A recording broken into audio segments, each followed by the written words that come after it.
Hello, আসসালামু আলাইকুম। আমি আনিকা। আমার ভিডিওতে আপনাদের স্বাগত।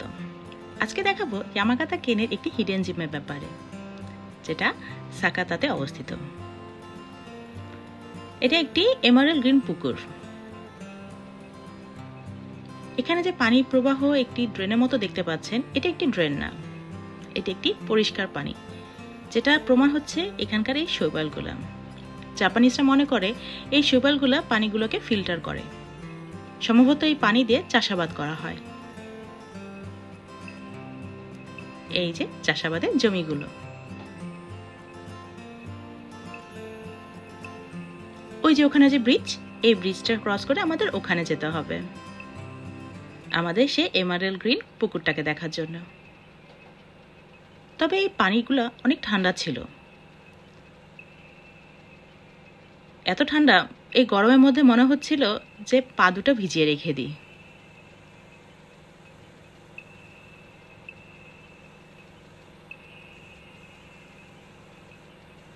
বাট আমার প্রশ্ন হলো, এখানে মাছ কই?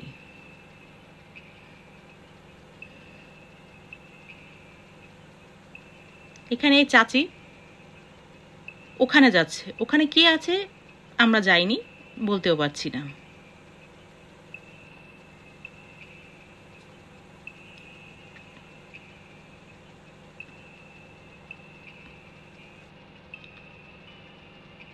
এই যে পানিগুলা সম্ভবত ঝর্ণা থেকে আসছে মনে হয়।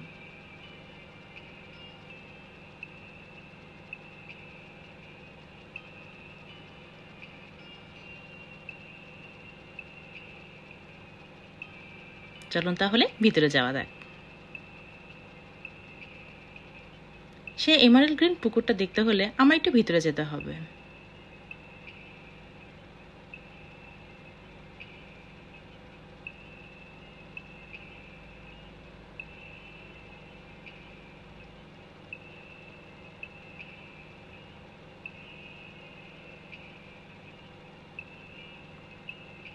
এই যে সে আমাদের এমারেল্ড গ্রিন পুকুর।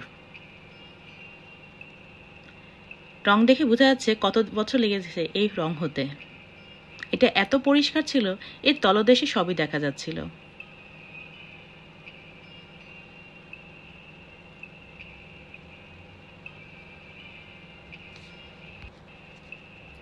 এখানে লেখা আছে তাচিরি কিনশি। এই পানিটা সংরক্ষণ করার জন্যে এখানে বোর্ড দেওয়া আছে, একটা ব্যারিকেড দেওয়া আছে।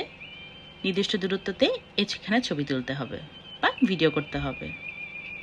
ক্যামেরাতে বোঝা যাচ্ছে না, তবে ছবিতে অসাধারণ লাগে। আর ওখানে হচ্ছে জাপানিজ জিনজাম, যেটা শাইন বলে।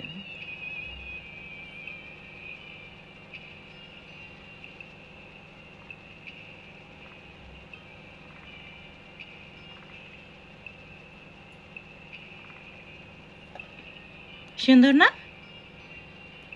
এরপরে আমরা গেলাম পেট পূজা করতে নিহন সুবা খেতে।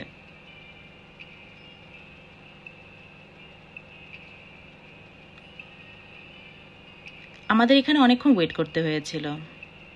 এটা হলো যারা ওয়েট করে তাদের জন্য এই মাশমেলোটা রাখা আছে।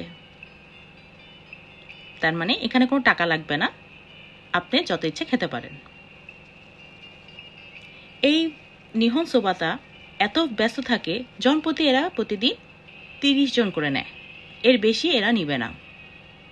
তাই আগে ভাগে করে এখানে আসতে হবে।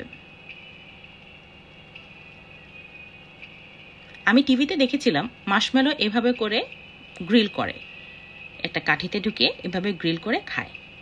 কিন্তু টিভিতে হলে খুব সুন্দর গোল্ডেন কালার দেখা যায়, আমারটা কেন গোল্ডেন হচ্ছিল বুঝলাম না। তবে অভিজ্ঞতাটা ভালোই ছিল।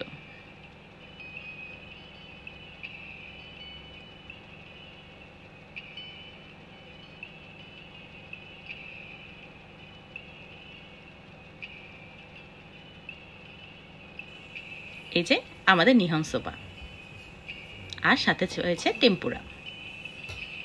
এই যে আমাদের ফুল মেনু।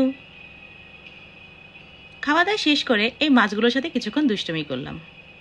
আজকে ভিডিওটা রয়েছে এই পর্যন্ত। আগামী ভিডিওতে আপনাদের আমন্ত্রণ রইল। আল্লাহ হাফেজ।